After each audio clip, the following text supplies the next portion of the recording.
মুক্তিযুদ্ধকে সবচেয়ে বেশি ছোট করেছে আওয়ামী লীগ, শেখ মুজিব, শেখ হাসিনা, শেখ পরিবার। কী ছিল মুক্তিযুদ্ধের চেতনা? আমরা কেন যুদ্ধ করেছি? ৭০-এ একটা নির্বাচন হয়েছে, যেই নির্বাচনে আওয়ামী লীগ, পূর্ব পাকিস্তান আওয়ামী লীগ ভোটে জিতেছে। সো গণতন্ত্রের মূল্যবোধ কি? আপনি তাকে ক্ষমতা দেবেন না, দিয়ে কি করলেন? একটা যুদ্ধ চাপিয়ে দিলেন। আমরা যুদ্ধ করতে গেলাম। তাহলে নির্বাচন, ৬৯-এর গণ অভ্যুত্থান, ৬৬-র ৬ দফা, ৭১-এর যুদ্ধ, সব কিছুর মোদ্দা চেতনার মূল জায়গাটা ছিল কি? এই রাষ্ট্রটা একটা গণতান্ত্রিক রাষ্ট্র হবে। শেখ মুজিব দেশে ফিরে এসে সরকারের দায়িত্ব নিলেন, শপথটা পর্যন্ত পড়েন নাই নিজে। কিন্তু সে সিংহাসনে বসছে, সে কিন্তু রাষ্ট্রের প্রেসিডেন্টের দায়িত্ব নেন নাই। দ্বিতীয়ত হইল ৭৩-এর নির্বাচনের সময় আওয়ামী লীগ এবং শেখ মুজিব যা বলেছে, ২৯৩টা সিট নিচ্ছে। জাসদকে পিটায়া পাটায়া কেন্দ্র থেকে ব্যালট হেলিকপ্টারে করে চুরি করে ঢাকায় না গুইনা নির্বাচন ঘোষণা করছে। বঙ্গভবনে গিয়া বলছে দেশে কোনো বিরোধী দল নাই। শেখ মুজিব বলছে। যেই শেখ মুজিব বিরোধী দলের রাজনীতি করছে, যেই শেখ মুজিব ১৪ বছর গণতন্ত্রের জন্য লড়াই করে জেল খাটছে, সে ৭৩-এর নির্বাচনের পরে বলতেছে দেশে কোনো বিরোধী দল নাই।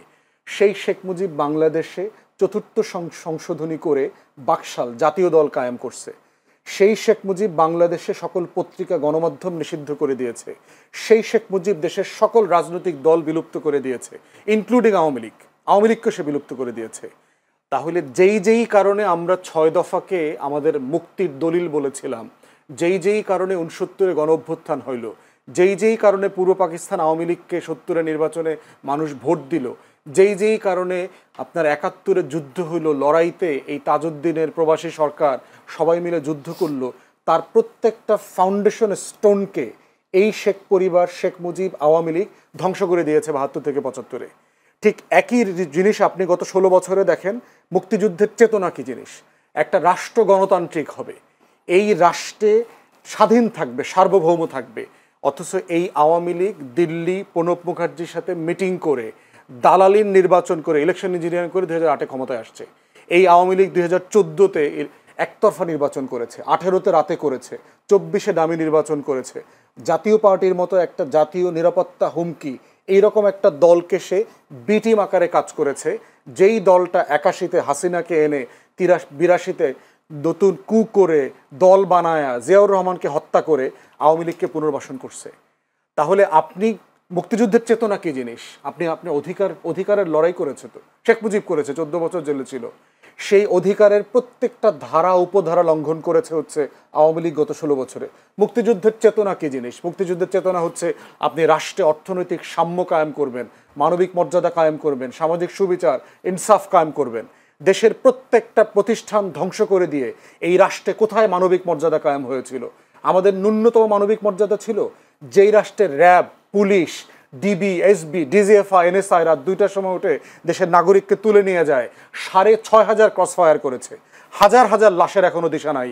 সেখানে মুক্তিযুদ্ধের চেতনা মানেটা কি? মুক্তিযুদ্ধের চেতনা মানে হচ্ছে আমার রাষ্ট্রটা সবার হবে।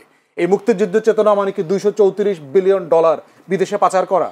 এই মুক্তিযুদ্ধের গল্প বলে বলে বাংলাদেশের ৮০% ভুয়া মুক্তিযোদ্ধা বানাইছে, ৩০ লাখের গল্প বানাইছে। এই মুক্তিযুদ্ধের চেতনা নামে আমরা শহীদদের একটা তালিকা করি নাই। ৬,৭৫৭ জন শহীদ মুক্তিযোদ্ধা ভাতা নেয়। তাহলে শহীদের ৩০ লাখের গল্প কতজন আসছে? বীরঙ্গনা ৫০৪ জনের তালিকা আছে মুক্তিযোদ্ধা মন্ত্রণালয়ে। আপনি ২ লাখ বীরঙ্গনার গল্প বলেন কেন? মিথ্যাচার দিয়ে কি রাষ্ট্রাচার হয়? রাষ্ট্র তৈরি হয়? তাহলে শেখ হাসিনা গত ১৬ বছর মুক্তিযুদ্ধের চেতনার নামে যা করছে, ঠিক তাই ছিল ৬ দফার বিপক্ষে, ৭১-এর যুদ্ধের বিপক্ষে, ৭০-এর নির্বাচনের বিপক্ষে, ৬৯-এর গণ অভ্যুত্থানের বিপক্ষে। অতএব এই রাষ্ট্রের স্বাধীনতা সার্বভৌমত্বের সবচেয়ে বড় শত্রু হচ্ছে আওয়ামী লীগ। ফুয়াদ আরেকটা বক্তব্য বেশ ভাইরাল হয়েছে, আপনি বলেছেন মুক্তিযুদ্ধের সময় আওয়ামী লীগ বা কিংবা শেখ মুজিব কোনো যুদ্ধে অংশ নেননি। বিষয়টা একটু যদি খুলে বলতেন। একটু লম্বা টপিক, এখন আপনি এই আলোচনা ঢুকবেন কিনা বিষয়গুলো দেখেন।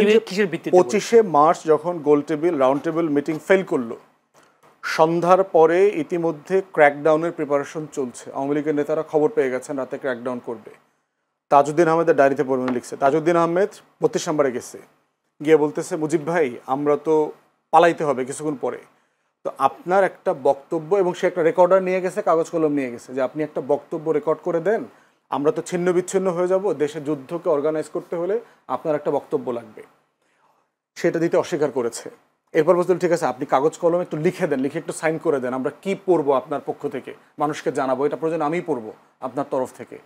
সে বলতেছে আজকে ক্র্যাকডাউন হবে, আমি এটার বিরুদ্ধে প্রতিবাদ করে দিছি অলরেডি, এগুলো মেনে নেব না। 27 তারিখে হরতালের ডাক দিয়েছি, বাসায় গিয়ে নাকে তেল দিয়ে ঘুমা, 27 তারিখ হরতাল হবে। শেখ মুজিব 25 তারিখে পালানোর আগে সে 27 তারিখে হরতালের কর্মসূচি দিয়েছে। পালিয়েছেন বলছেন? অবশ্যই পালিয়েছে। সে ক্যান্টনমেন্টের সাথে অ্যারেঞ্জমেন্ট করেই পালাইছে। ক্যান্টনমেন্ট থেকে গাড়ি আসছে, তার সুটকেস রেডি করে দিয়েছে তার ওয়াইফ, পুরো বর্ণনা আসছে হিস্ট্রির বইগুলোতে দেখেন, সে আসতে পালায় চলে গেছে। তো এই হলো শেখ মুজিবের যুদ্ধ। পরবর্তীতে দেখেন তাজউদ্দিন আহমদের ডায়েরিতে এই কথা লেখা আছে, মুজিব ভাই আপনাকে তো কখনো বলতে পারলাম না যুদ্ধটা আমরা কিভাবে করেছি, কিভাবে অর্গানাইজ করেছি। শেখ মুজিব মুক্তিযুদ্ধের গল্প কোনোদিন 71-এর প্রবাসী সরকারকে ডেকে এনে জিজ্ঞেস করেন নাই, কোনোদিন জানতে চান নাই। বহুবার তাকে বলা হয়েছে, সে কোনোদিন মুজিবনগরে যায় নাই। তাজউদ্দিন আহমেদ বারবার রিকোয়েস্ট করছেন, বহুবার বলা হয়েছে যে আসেন মুজিব ভাই একটু আপনি বৈদ্যনাথ তলাটা দেখে আসেন, আমরা ওই পার থেকে পালায় এসে কিভাবে একটা মঞ্চ করে স্বাধীনতার ঘোষণাপত্র দিলাম, আপনাকে রাষ্ট্রপতি ঘোষণা করলাম, এটা তো আপনাকে দেখতে হবে। কোনোদিন যায় নাই সে সেখানে। অতএব সেই বাস্তবতায় দেখতে হবে যুদ্ধটা কারা অর্গানাইজ করছে। যুদ্ধ অবশ্যই তাজউদ্দিন আহমদের নেতৃত্বে, বাকি যারা পালিয়ে গেছেন ভারতের সহায়তায়, এবং এই ব্যাপারে দ্বিমত আছে যে আমাদের প্রবাসী সরকার করাটা ভারতে ঠিক হয়েছে কিনা। সেক্টর কমান্ডাররা কিন্তু রাজি ছিলেন না। জেনারেল ওসমানী থেকে সবাই বলেছেন যে আমরা চিটাগং হিল ট্র্যাক্সে করব।